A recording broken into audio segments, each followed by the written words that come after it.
Hello दोस्तों, स्वागत है आपका हमारे वीडियो चैनल में। दोस्तों आज हम बीएड फर्स्ट सेमेस्टर का जो सेक्शन बी है ऑब्जेक्टिव मार्क यानी कि पेपर कोड है आपका 103, इसको देखने वाले हैं। पेपर का नाम है चाइल्डहुड एंड ग्रोइंग अप, बाल अवस्था एवं विकास। ठीक, आप लोग देख सकते हैं कि इसमें 40 क्वेश्चन पूछे जाते हैं और प्रत्येक प्रश्न जो होता है 1.5 मार्क का होता है, यानी कि 1.5 अंक का होता है। और टोटल मैक्सिमम मार्क देखा जाए यदि 40 क्वेश्चनों का तो 60 नंबर का होता है, जिसमें सभी प्रश्न हल करने अनिवार्य होते हैं। तो आप लोग देख सकते हैं कि 2023 में कैसे प्रश्न पूछे गए थे। पहला क्वेश्चन देखते हैं, कह रहा है निम्नलिखित में से कौन सा वृद्धि एवं विकास का सिद्धांत नहीं है। तो इसका आंसर हो जाएगा ऑप्शन नंबर डी, समय अंतराल का सिद्धांत। हम लोग देर ना करते हुए मतलब कि डायरेक्ट जो आंसर सही है उसी को ही देखेंगे, ताकि कम समय में आप लोग पूरे क्वेश्चन को आसानी से देख सकें। अगला क्वेश्चन है, दलित परिवार के बच्चों की शैक्षिक कठिनाइयाँ हैं।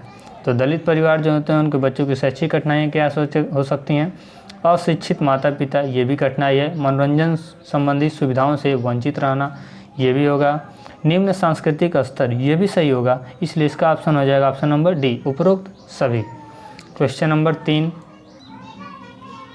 दिया है कि भारत में गरीबी का मुख्य कारण है बेरोजगारी, ऑप्शन बी महंगाई, ऑप्शन सी भ्रष्टाचार। तीनों गरीबी का मुख्य कारण है, ऑप्शन नंबर डी सही होगा, उपरोक्त सभी। अगला प्रश्न देखते हैं, क्वेश्चन नंबर 4 क्या कह रहा है। चौथा कह रहा है कि महिला घरेलू हिंसा अधिनियम कब पास किया गया, मतलब कब पास हुआ। इसका आंसर होगा आपका 1983 में। ठीक, 5वां नंबर क्वेश्चन देख सकते हैं, किस प्रकार का चिंतन सृजनात्मकता से जुड़ा है। इसका ऑप्शन हो जाएगा ऑप्शन नंबर सी, अपसारी चिंतन। क्वेश्चन नंबर 6, लड़कियों के प्रति प्रेम भाव को फ्रायड ने किससे संबोधित किया है। जिसका ऑप्शन नंबर ए सही हो जाएगा, इलेक्ट्रा भावना ग्रंथि से संबोधित किया है। 7वां नंबर क्वेश्चन देखेंगे, the prenatal diagnostic technique act का संबंध है। इसका ऑप्शन हो जाएगा ऑप्शन नंबर ए, लिंग पहचान से। क्वेश्चन नंबर 8, इसमें दिया है इनमें से पहला व्यक्तिगत बुद्धि परीक्षण कौन सा है। तो ऑप्शन नंबर इसका हो जाएगा ए, बीने साइमन मापनी। इसका जो संबंध है किससे है, बीने साइमनी मापनी का बुद्धि परीक्षण से है। ठीक, क्वेश्चन नंबर 9, अभिक्रमित अधिगम निम्नलिखित में से किस अधिगम सिद्धांत पर आधारित है। तो इसका ऑप्शन हो जाएगा ऑप्शन नंबर बी, प्रयास एवं त्रुटि सिद्धांत। क्वेश्चन नंबर 10 कह रहा है, किसका अधिगम सिद्धांत आदत से संबंधित है। तो इसका ऑप्शन नंबर सी हो जाएगा, कोहलर। क्वेश्चन नंबर 11, शिक्षक के लिए शिक्षा मनोविज्ञान उपयोगी है। तो इसका ऑप्शन नंबर डी हो जाएगा। देख लेते हैं कौन कौन से ऑप्शन है। ऑप्शन ए कह रहा है बालक के व्यवहार को समझने में, ठीक, ये भी सही होगा। उचित अनुशासन स्थापित करने में, ये भी सही होगा। सी कह रहा है समस्यात्मक बालकों की सहायता करने में, ये भी सही होगा, यानी कि तीनों आंसर इसके राइट हैं, इसलिए ऑप्शन नंबर डी सही हो जाएगा। क्वेश्चन नंबर 12 कह रहा है गिलफोर्ड के त्रिविमीय मॉडल में स्मृति को कहाँ रखा गया है। ठीक, तो इसका ऑप्शन हो जाएगा बी, संक्रिया में रखा गया है। ठीक, क्वेश्चन नंबर 13 कह रहा है निम्नलिखित में से कौन सा कथन सही नहीं है। तो सबसे पहले पढ़ लेंगे कि कौन सा सही नहीं है, तो चेक करेंगे। कह रहा है कि व्यक्ति इतिहास विधि का मुख्य उद्देश्य किसी कारण का निदान करना है, ये तो ऑप्शन आपका सही है। ऑप्शन नंबर बी कह रहा है सांख्यिकी विधि का प्रयोग किसी समस्या का परीक्षण करने के लिए किया जाता है, ये भी सही बोल रहा है। मनोविश्लेषण विधि के जन्मदाता फ्रायड थे, ये भी सही बोल रहा है। और डी नंबर कह रहा है प्रयोगात्मक विधि एवं सांख्यिकीय विधि एक ही है, यानी कि ये दोनों प्रयोगात्मक और सांख्यिकी विधि दोनों एक नहीं है, अलग अलग होते हैं, इसलिए ऑप्शन नंबर डी इसका कहा जाएगा राइट आंसर, क्योंकि पूछा है सही नहीं है, इसका आंसर कहा जाएगा ऑप्शन नंबर डी। अगला क्वेश्चन 14 का रहा है शिक्षा मनोविज्ञान की उपचारात्मक विधि एक विधि है, क्या भरा जाएगा इसमें, एक व्यक्तिगत विधि है, option number B right answer.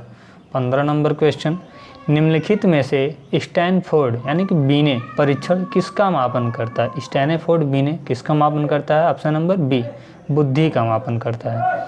Question number 16 देखेंगे। कह रहा है आधुनिक मनोविज्ञान ने मनोविज्ञान को किसका विज्ञान माना है? ठीक, यानी कि आधुनिक मनोवैज्ञानिकों ने मनोविज्ञान को किसका वैज्ञानिक माना है? तो इसका ऑप्शन हो जाएगा व्यवहार का। ये इंपॉर्टेंट प्रश्न है, आप लोग देख सकते हैं। क्वेश्चन नंबर 17 बोल रहा है निम्नलिखित में से कौन सा मनोविश्लेषणवादी संप्रदाय से संबंधित नहीं है? तो इसका ऑप्शन हो जाएगा ऑप्शन नंबर डी, गोल्डस्टीन।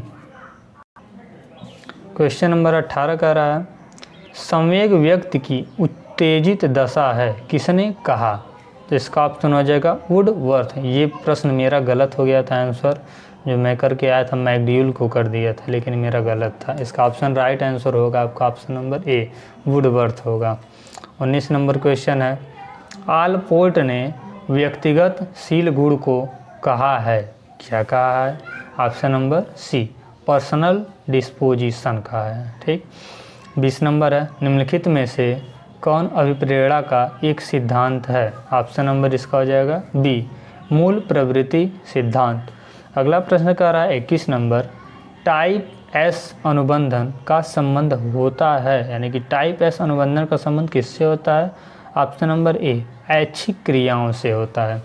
आगे बढ़ते हुए देखेंगे कि क्वेश्चन नंबर 22 क्या कह रहा है।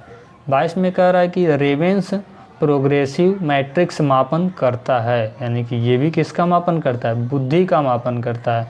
आप लोग पीछे भी पढ़े थे, बीने साइमन जो दिया था देख सकते हैं कि वो भी किसका मापन कर रहा था? बुद्धि का। सॉरी, स्टैनफोर्ड बीने ये किसका मापन करता है? ये भी बुद्धि का मापन करता है। और देख सकते हैं कि रेवेंस प्रोग्रेसिव मैट्रिक्स मापन करता है, ये भी बुद्धि का ही मापन करता है। क्वेश्चन नंबर 23 है निम्न में से कौन सा एक संवेग है? तो संवेग कौन सा हो जाएगा? क्रोध।